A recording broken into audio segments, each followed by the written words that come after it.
Voilà. Donc, alors, comme je le disais, parce on a fait le parcours, hein, et, euh, on a essayé de lire en fait tout ce qu'on doit voir. Donc, c'est juste essayer tout simplement de développer juste un peu et vous permettre effectivement de compléter le reste, étant donné que vous êtes aujourd'hui des consultants. Voilà, donc tout ce que nous donnons aujourd'hui, vous allez tout simplement essayer d'approfondir ce qui est donné. Voilà, vous pouvez vous appuyer sur ce qui est donné et également faire votre propre développement. Alors, lorsqu'on parle de management, partout nous parlons de management. Nous parlons de management. Et aujourd'hui, si vous constatez qu'il y a un problème au sein des entreprises et que vous, en tant que consultant, vous devez, par exemple, détecter le problème et proposer, par exemple, des solutions ou faire des recommandations, c'est parce qu'il y a un problème. Et ce problème est lié tout simplement au management, en fait, de l'entreprise.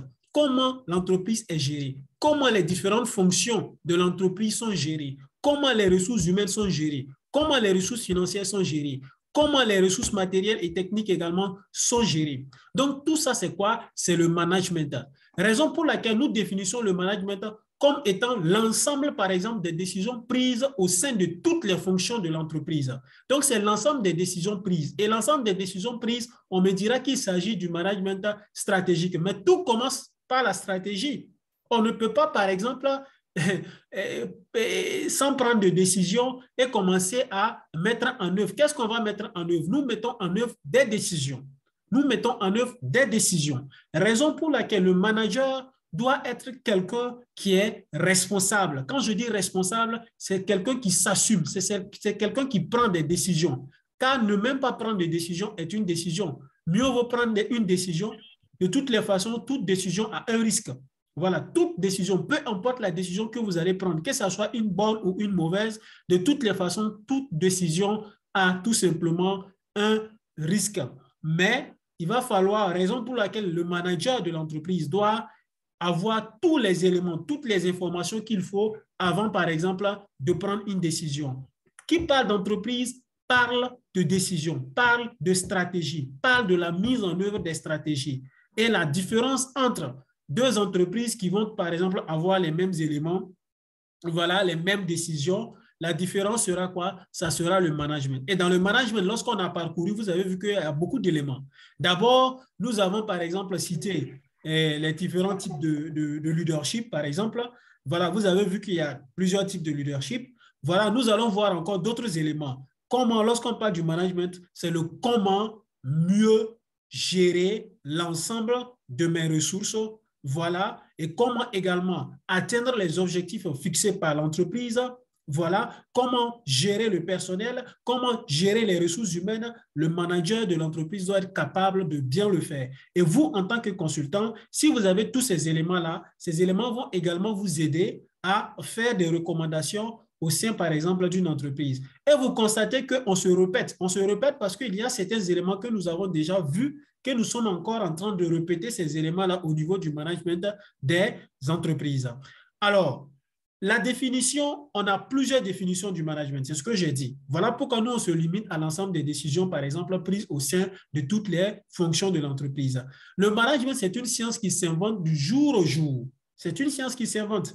Voilà, c'est une science qui s'invente du jour au jour. Aujourd'hui, il y a pas, on ne peut pas dire que c'est comme ça, il faut faire. Quand tu fais comme ça marche. Mais les gens n'ont pas le même type de management. C'est pourquoi les entreprises ne sont pas les mêmes également. Si on voit qu'il y a telle entreprise qui excelle et qu'il y a telle entreprise qui n'excelle pas, on se pose la question, quel est le management de cette entreprise? Vous-même qui travaillez dans des entreprises ou encore dans des ONG, vous devez vous poser la question, quel est le management de notre entreprise? Vous-même, peut-être que vous êtes des managers, peut-être que vous gérez des équipes. Vous êtes des managers, par exemple. Comment vous gérez votre équipe?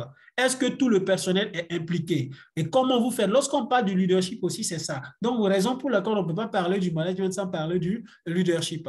Voilà, je m'arrête là pour l'explication. Pour ce qui concerne en fait la définition de façon générale du management, mais vous pouvez approfondir ce que j'ai dit. Voilà, car c'est une science qui s'invente du jour au jour. Voilà. Et il y a des exemples aussi. J'ai pris le cas de Carlos Ghosn. Carlos Ghosn, par exemple, qui est l'un des managers, qui était l'un des grands managers de toutes les façons de Renault-Nissan, voilà, qui a pu relever Renault-Nissan.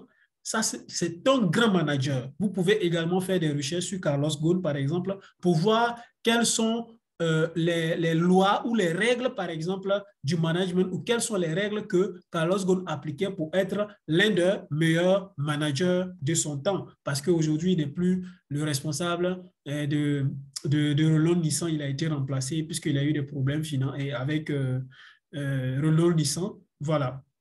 Alors, pour ce qui concerne des objectifs, pourquoi on parle du management? Tout ce que nous sommes en train de dire, j'ai dit ce n'est pas une formation académique. Si c'était une formation académique, là, par exemple, nous allons, par exemple, évoquer les auteurs, tous les auteurs qui ont évoqué le management. Par exemple, l'un des pionniers du management, c'est Henri Fayol. Donc, on allait, par exemple, évoquer Henri Fayol, remonter dans le temps, parler de lui, et parler, ce n'est pas seulement lui. Il y a pas mal d'auteurs, on allait parler de certains auteurs, mais ce n'est pas une formation académique, c'est une formation pour vous permettre d'avoir le nécessaire, la connaissance pratique qu'il vous faut pour mettre en application. Voilà. Alors, l'objectif du management, que ce soit ce que les différents auteurs ont évoqué dans le temps, et même les auteurs du 21e siècle qui évoquent le management, leur objectif, c'est quoi? L'objectif, c'est d'abord de cerner tous les problèmes qui sont au sein d'une entreprise. Parce que vous ne pouvez pas dire que vous êtes dans une entreprise et il n'y a aucun problème.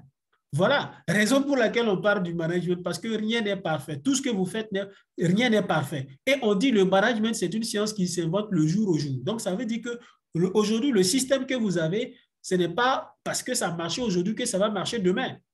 Voilà. Donc, il va falloir passer à un nouveau système que vous allez mettre en place, à une autre manière de gérer, à une autre manière de contrôler et à une autre manière, par exemple, de manager, si je peux le dire. Voilà. Donc, l'objectif ici, c'est de cerner, par exemple, les problèmes au sein des entreprises. Donc, cerner, c'est de comprendre les problèmes qui existent au sein des entreprises. S'il n'y avait pas de problème et que tout roulait comme on le voulait, on n'allait pas parler de management. S'il n'y avait pas de problème et que tout roulait comme on le voulait, on n'allait pas parler de consultant.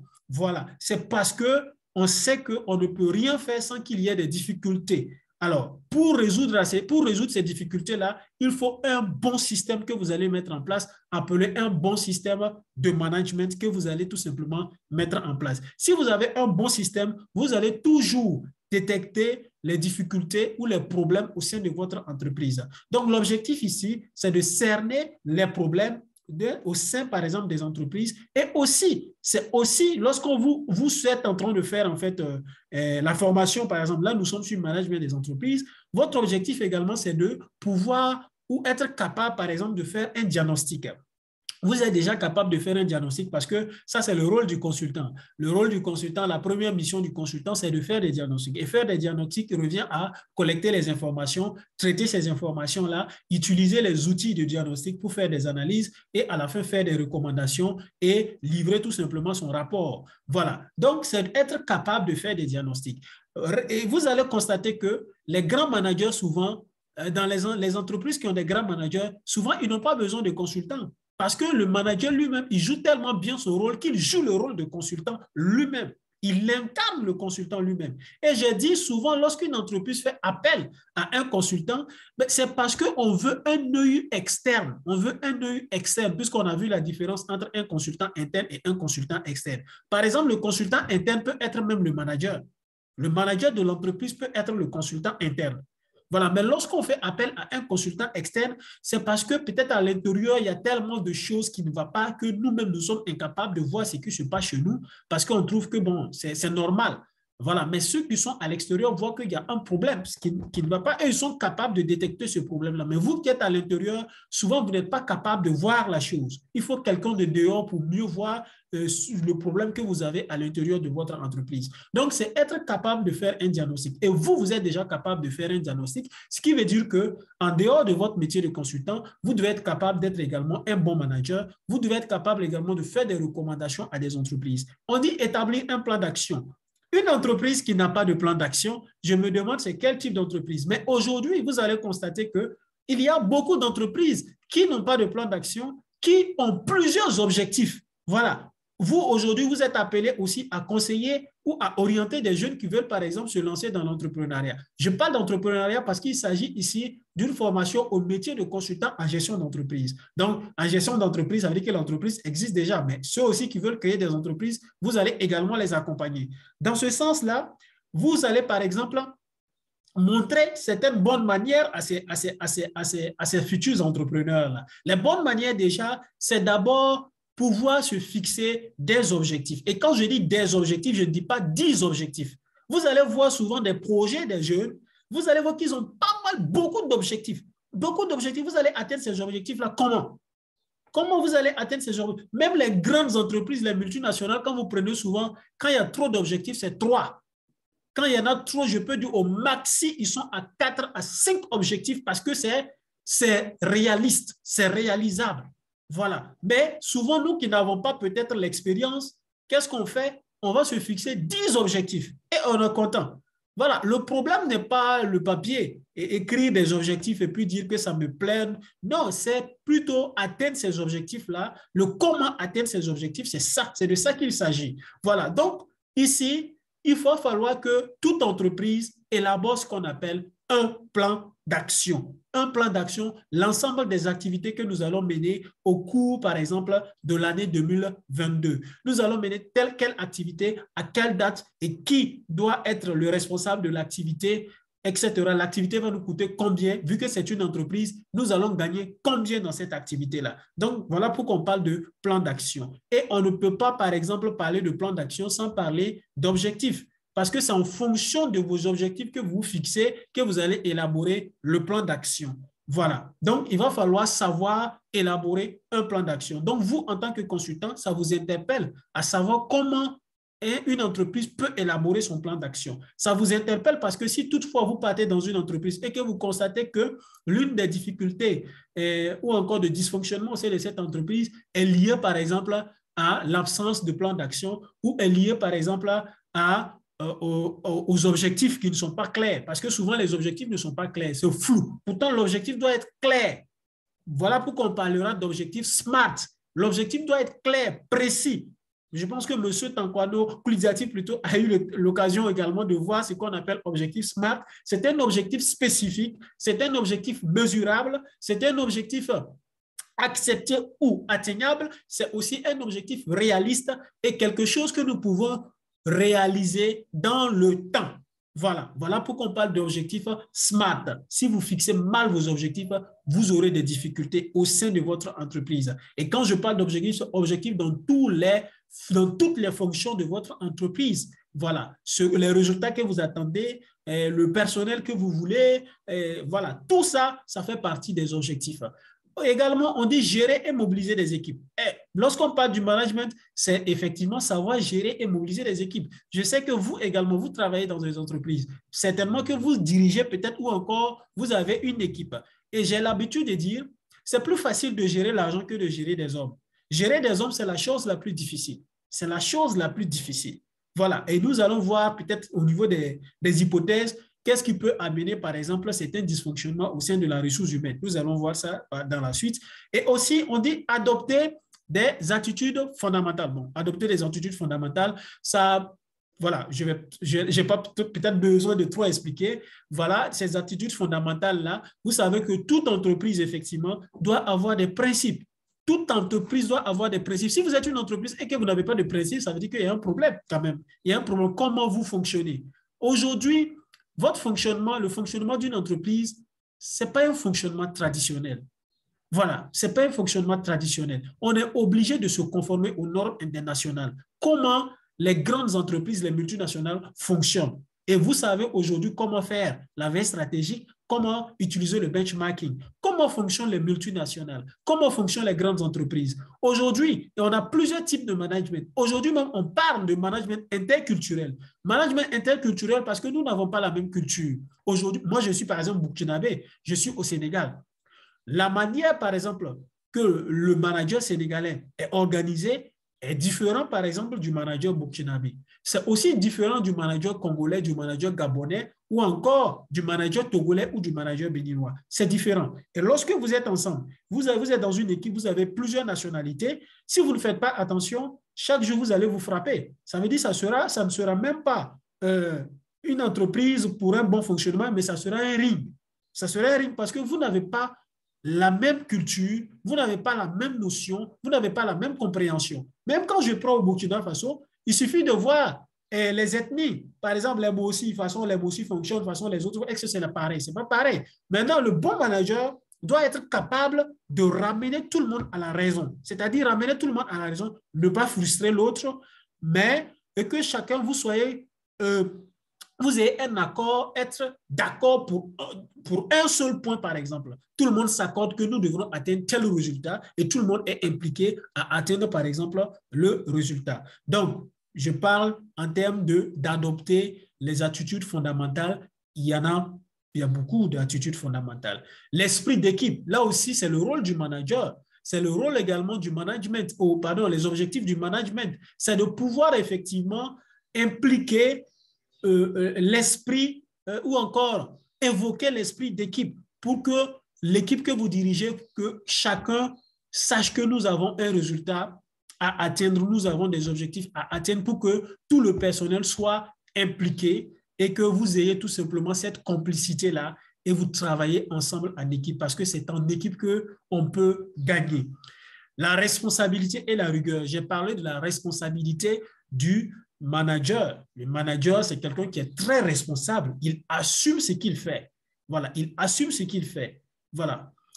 Et aussi la rigueur.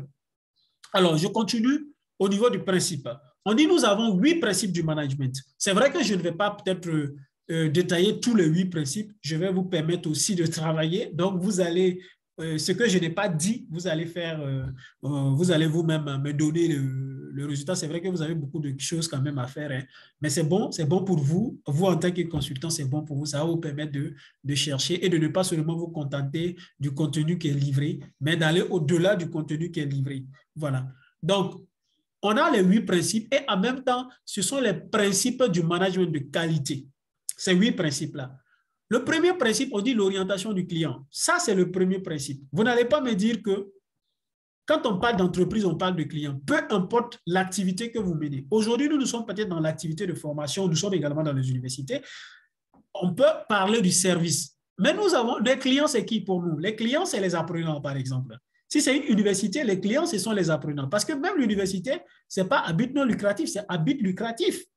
Voilà, c'est à but lucratif. On contribue au développement, par exemple, de l'éducation, on contribue peut-être à l'éducation, mais en même temps, il faut s'inscrire, il faut payer, par exemple, pour s'inscrire dans une université. Voilà. Donc, il y a des clients, que ce soit le service, que ce soit, par exemple, la commercialisation de biens ou de produits, on a des clients. Voilà. Et tout commence par le client. L'orientation du client, c'est quoi? Savoir écouter le client, comprendre le client, guider le client, accepter les suggestions du client. Parce que c'est le client qui fera de votre entreprise l'une des meilleures entreprises. C'est le client qui va vous permettre d'adopter un bon système de management au sein de votre entreprise. Tant que dans votre entreprise, il n'y a pas de critiques venant des clients, je me demande comment vous allez vous améliorer. Partout, il y a des critiques. Même les grandes entreprises du monde, il y a des critiques. Et les bons managers savent qu'ils ont besoin de ça. Nous avons besoin, par exemple, du client. Nous avons besoin que le client dise ça c'est bon, ça c'est pas bon, voilà ce qu'il faut faire, nous ne voulons pas ça. Et c'est ça qui permet à l'entreprise de s'améliorer. Donc, toute bonne entreprise doit savoir écouter son client, doit savoir comprendre le client. Malheureusement, ici, dans notre système de management africain, nous constatons que ce n'est pas ce qui est fait. Voilà, donc ce n'est pas, par exemple, et ce qui est fait souvent dans les entreprises, par exemple, bon, je ne parle pas de toutes les entreprises africaines, voilà, mais nous constatons avec regret qu'on dit que le client est roi, mais ce n'est pas partout que le client est roi. Mais si vous voulez que votre entreprise prospère, si vous voulez adopter un bon système de management, c'est de commencer avec le client. De commencer avec le client, parce que le client, c'est lui qui fera tout pour vous. Ça, c'est le client. Voilà, c'est le client qui va vous permettre de voir ce qui ne va pas, ce qui va au sein de votre entreprise, c'est le client. Aujourd'hui même, on parle de la gestion relation client. La gestion relation client. Il y a des entreprises même qui ont tellement compris qu'ils vont recruter des gens spécialement pour voir comment les collaborateurs, les salariés de l'entreprise se comportent avec les clients. Quand vous partez dans certaines entreprises, vous voyez des caméras, ce n'est pas pour rien. C'est pour voir comment effectivement le salarié qui est au sein de l'entreprise se comporte avec les clients. Parce que sans le client, l'entreprise ne va jamais exister. C'est grâce au client que l'entreprise existe. Alors, le leadership qui est le deuxième point. Le leadership, vous avez vu le leadership transactionnel et le leadership transformationnel. Le leadership transactionnel, c'est quoi? On a défini le leadership transactionnel qui est axé sur les résultats. Le leadership transactionnel ou le leader transactionnel, lui, tout ce qui l'intéresse, c'est le résultat. Le résultat, c'est quoi? C'est mon profit. Ce que nous, on aura comme argent. C'est ça qui nous intéresse. Le côté relationnel ne l'intéresse pas. Que l'employé soit malade ou pas, ça ne l'intéresse pas. Même si l'employé est malade ou le salarié est malade, le plus important, qu'est-ce que ce salarié-là m'a apporté? Le reste, ce n'est pas trop mon problème. Voilà. Donc, c'est à vous de voir qu'est-ce qu'il faut adopter, qu'est-ce qu'il ne faut pas adopter, ou bien à quel moment il faut adopter le leadership transactionnel, à quel moment il faut adopter le leadership transformationnel, ou encore comment faire la fusion du leadership transactionnel et du leadership transformationnel. Parce que ça sera peut-être compliqué de dire que j'utilise uniquement le leadership transformationnel. Il y a quand même un quota, il y a un pourcentage. Je peux utiliser le leadership transformationnel peut-être à 80% et utiliser le leadership transactionnel aussi à 20%. Parce que n'oublions pas aussi que si vous utilisez à 100% le leadership transformationnel, bon, je me demande comment vous allez peut-être... c'est vrai que le leadership transformationnel peut vous permettre facilement d'atteindre vos résultats parce que les gens, les salariés, se sentent motivés puisqu'il y a le relationnel qui est là. Si ça ne va pas, vous demandez, vous appelez. Bon, il y a le côté humain qui est là dans le leadership transformationnel. Et le leadership directif également que M. Tankwano et Kuljati a essayé d'expliquer. Le leadership directif, c'est un leadership qui est beaucoup utilisé dans les établissements scolaires, dans les universités, les centres de formation, etc. Et même dans l'armée, c'est le leadership directif. Le leadership directif, c'est quoi? C'est qu'on ne tient pas compte forcément des autres. Tout ce qui nous intéresse, c'est nous, le chef d'entreprise, c'est une décision, on prend la décision et on exécute la décision. Nous, on n'a pas besoin de l'avis des autres. Voilà, on n'a pas besoin de l'avis des autres. Mais quand vous utilisez, par exemple, le leadership participatif, là, c'est tout le monde. C'est-à-dire, avant de prendre une décision, vous allez consulter tous les salariés. Voilà, tous les salariés. Ce qui est intéressant, par exemple, je reviens au leadership transformationnel qui est axé, le leadership transformationnel qui est axé sur, par exemple, la relation. Il y a la relation avec les salariés, aussi la relation avec les clients. Voilà, aussi la relation avec les clients. Il peut arriver que des clients viennent se plaindre et que vous, au lieu peut-être de dire que je ne vais pas, par exemple, considérer ce que le client dit, vous remboursez, par exemple, le client. Parce que le client, c'est lui qui fait votre publicité. Le client, c'est lui qui fait parler de vous. Donc, faites beaucoup attention dans votre métier de consultant. Quand vous allez peut-être aller pour faire un diagnostic, n'oubliez pas le premier principe qui est l'orientation du client. L'orientation du client. Tout doit être axé sur l'orientation du client. Le client, il est tout. Alors, l'implication du personnel. L'implication du personnel, ça revient à quoi? C'est la gestion du personnel. Il faut que tout le personnel soit impliqué. Quand vous allez faire votre diagnostic au sein d'une entreprise, peut-être que vous allez constater que tout le personnel n'est pas impliqué au sein de l'entreprise. C'est pour vous dire, si les 8 principes sont respectés, sachez que vous n'aurez pas de problème. Même si vous aurez des problèmes, ça ne sera pas des problèmes d'envergure, des problèmes qui vont vous amener à fermer l'entreprise. Ça ne sera pas ce type de problème-là. Voilà, si ces 8 principes sont respectés, l'implication du personnel, c'est d'amener tout le personnel à être impliqué. Et pour que tout le personnel s'implique, il va falloir motiver le personnel. Il va falloir motiver le personnel. Lorsqu'on parle de la motivation, c'est d'être reconnaissant. Quand quelqu'un, un salarié est là, il a son salaire, mais il faut être reconnaissant. Lorsque vous vous fixez des objectifs et que vous atteignez l'objectif là, il va falloir également avoir le courage de dire aux salariés, parce que j'aime utiliser salarié ou encore collaborateur, puisque le mot employé, bon, ça n'a pas c'est pas très positif. Aujourd'hui, on ne voit pas ça très positif. Raison pour laquelle les gens me fuient, ne veulent plus être employés. Voilà, donc on préfère salarié ou encore collaborateur.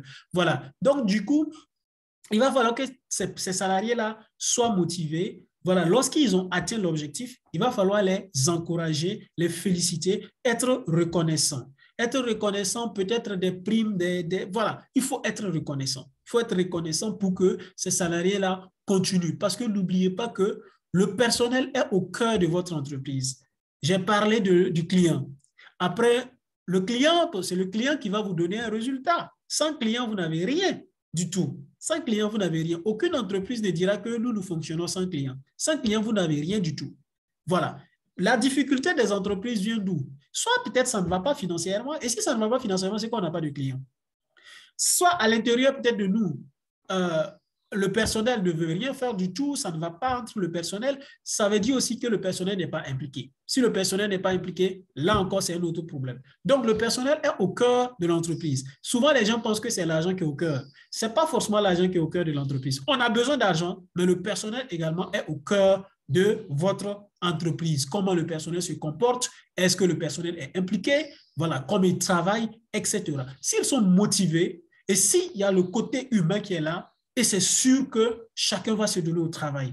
Quand un salarié vient au travail, il vient travailler avec enthousiasme, avec joie, voilà, au cœur. Mais si toutefois, il n'y a pas de motivation et qu'il vient au travail, c'est comme si, bon, c'est comme la fonction publique, hein.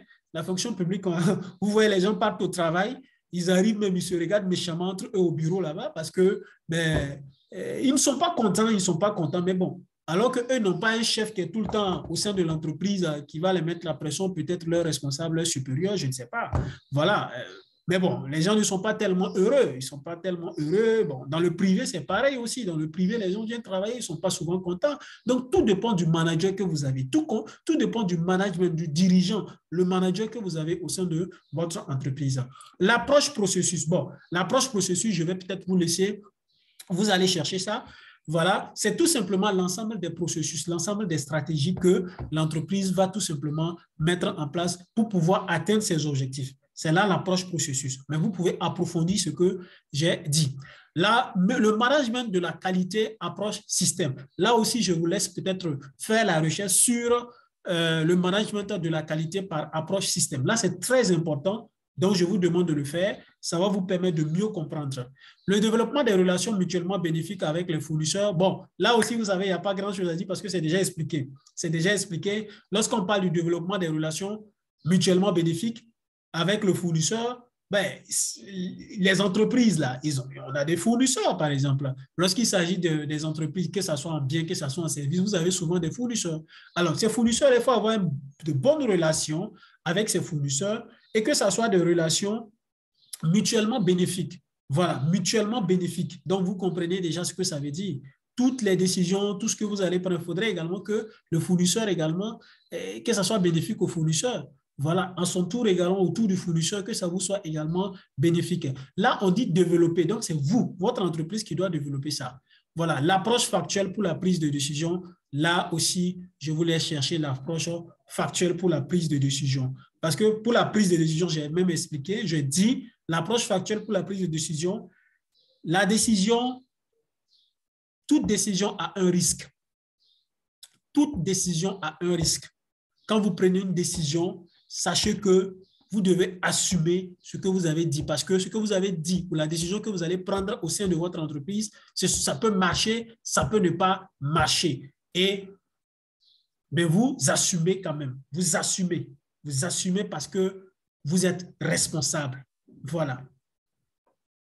Alors, en dehors des 8 principes de qualité du management, nous revenons au type de management. On a parlé du management stratégique. Le management stratégique, c'est l'ensemble des décisions prises.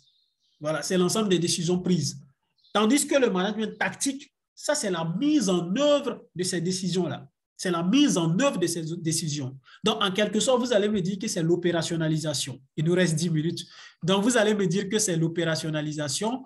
Alors, ce n'est pas forcément... c'est l'opérationnalisation, c'est vrai, mais c'est différent du management opérationnel. Le management opérationnel, ça, c'est l'opérationnalisation quotidienne.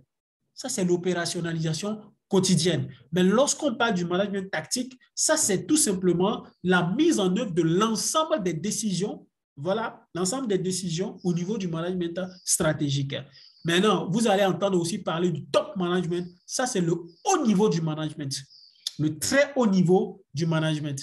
Le top manager, lui, c'est quelqu'un, il peut tout simplement, ça dit que ça soit dans la stratégie, l'opérationnalisation, il est dedans. So, comme Carlos Ghosn, par exemple, dont j'ai pris l'exemple, est l'ancien responsable de Renault Nissan. Voilà. Alors, pour Henri Fayol, le POCC de Henri Fayol, ça, je n'ai pas besoin d'expliquer parce que vous savez déjà utiliser le PODC. Voilà. Ce qui m'intéressait plutôt, le management transactionnel, tout ça, on a expliqué. Le type de leadership, on a expliqué. Les 5 P. Les 5 P, ça, c'est très, très important. Très important. Les 5 P, c'est les 5 pourquoi. Les 5 pourquoi nous permettent de détecter un problème ou ça nous permet de détecter le dysfonctionnement aussi au sein d'une entreprise. Donc, les 5 P nous permettent de détecter un dysfonctionnement au sein d'une entreprise. En dehors des autres outils que nous avons donnés, les 5 P également, c'est très important. Je prends un exemple, un cas pratique. Un cas pratique, par exemple, nous organisons une formation et nous constatons, nous fixons un objectif. Parce que lorsque vous voulez mener une activité, il faut d'abord se fixer l'objectif. C'est ce que nous ne faisons pas. Il faut d'abord se fixer un objectif. Je veux organiser telle activité. Quel est mon objectif? Quel est mon objectif? Si nous disons que nous voulons organiser une formation, alors la formation, nous voulons 30 participants. Ça, c'est l'objectif fixé. 30 participants. Alors, il arrive que nous n'avons pas 30 participants. Peut-être que nous avons 3 participants. On va utiliser les 5 P. Je compte. Premier P, je me dis, pourquoi nous avons 5 participants au lieu de 30 participants? La réponse est que nous n'avons pas eu une visibilité, nous n'avons pas fait de publicité autour de la formation. Nous n'avons pas fait de publicité, ça c'est la réponse. Deuxième question, deuxième pourquoi. Pourquoi nous n'avons pas fait la publicité? La réponse peut être parce que nous n'avons pas de budget pour la publicité. Nous n'avons pas assez d'argent pour la publicité. Le troisième P, pourquoi nous n'avons pas assez d'argent pour la publicité? Pourquoi nous n'avons pas d'argent pour la publicité? La réponse, par exemple, parce que notre caisse est vide. Au niveau de la trésorerie, nous n'avons rien. Le quatrième P, pourquoi nous n'avons rien dans la caisse? Nous n'avons rien dans la caisse parce que les activités qui devraient nous permettre de renforcer notre caisse, aucune activité n'a été menée. Voilà, nous n'avons pas eu peut-être de clients. Donc, la caisse est vide parce que ce sont les clients qui nous apportent l'argent, mais la caisse est vide. Donc, parce que nous n'avons pas eu de clients. Le cinquième P, pourquoi nous n'avons pas eu de clients puisqu'il s'agit de formation ou pourquoi nous n'avons pas eu de participants au lieu de clients? Peut-être que les participants ne s'intéressent pas à ces formations ou à ces types de formations. À partir du cinquième P, je viens de dire quoi? Peut-être que ces formations n'intéressent pas les participants. Peut-être que les activités que nous faisons n'intéressent pas les participants ou les clients. Voilà. Donc, quand vous voulez mener une activité, il faut d'abord se poser la question. La question doit être axée sur le client. Est-ce que le client aime ce que je fais? Est-ce que le client aime mon produit? Est-ce que le client aime mon bien?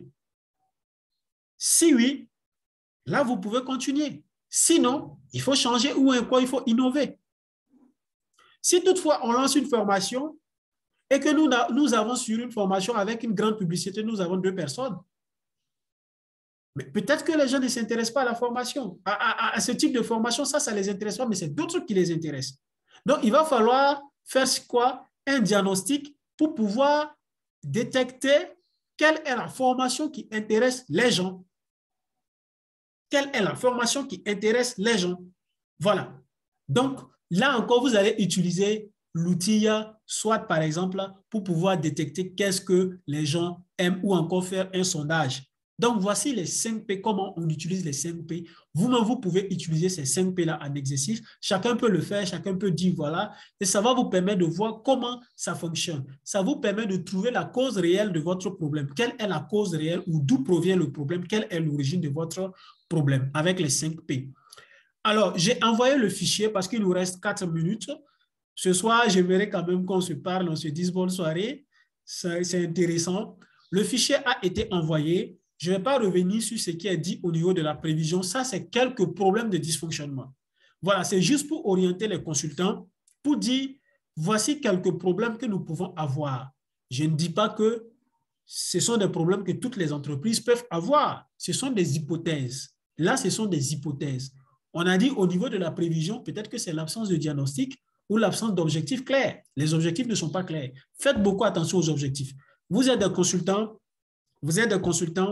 il faudrait que quand vous arrivez dans une entreprise ou encore quand une entreprise vous appelle, il faudrait montrer à l'entreprise que vous avez une compétence, vous avez une connaissance, vous êtes capable de faire le travail. Il ne faudrait pas aller faire ce que le manager ou encore le dirigeant, le chef d'entreprise est capable de faire déjà. C'est vrai, vous pouvez le faire, mais il faut aller au-delà de ça. Il faut aller au-delà de ça.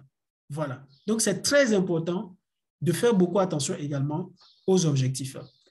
Voilà. Donc, organisation, coordination. Le fichier a été envoyé. Ce qui n'a pas été vu, c'est le QQOCCP. Le QQOCCP, ça nous permet de l'élaborer le plan d'action. Donc, pour ça, demain, je vais vous envoyer un audio sur le QQOCCP, un audio, et expliquer comment ça fonctionne. Également, vous expliquer comment élaborer un plan d'action. Maintenant, pour le reste, il y a un contenu aussi sur le management des entreprises qui sera encore envoyé. Parce que demain, nous n'allons pas revenir sur le management parce qu'on doit terminer au moins le week-end. Voilà, approximativement.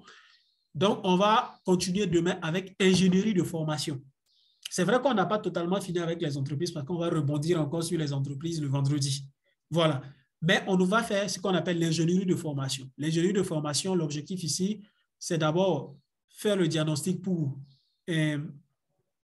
détecter ou encore pas détecter forcément, pour faire une liste de formations qui peut, comment trouver des formations qui peuvent intéresser des gens au sein d'une entreprise, parce que vous êtes consultant, et aussi comment diriger une formation. Alors, je vous donne la parole, il nous reste 1 minute. Là, on va aller vite, il nous reste 1 minute. Il faut qu'on se dise au moins bonne soirée ce soir. Donc, moi, en tout cas, je vous souhaite excellente soirée. C'est vrai que je n'ai pas eu le temps de prendre, si vous avez peut-être compris ou pas compris, quelles sont les questions, mais demain, dans la première partie, on va revenir sur l'interaction pour vous permettre de poser les questions. Sur ce, je vais souhaiter bonne soirée à chacun de vous. Alors, je vous laisse la parole pour qu'on se souhaite vraiment bonne soirée. Allez-y. Merci beaucoup, M. Koulibaly. Nous sommes vraiment aujourd'hui.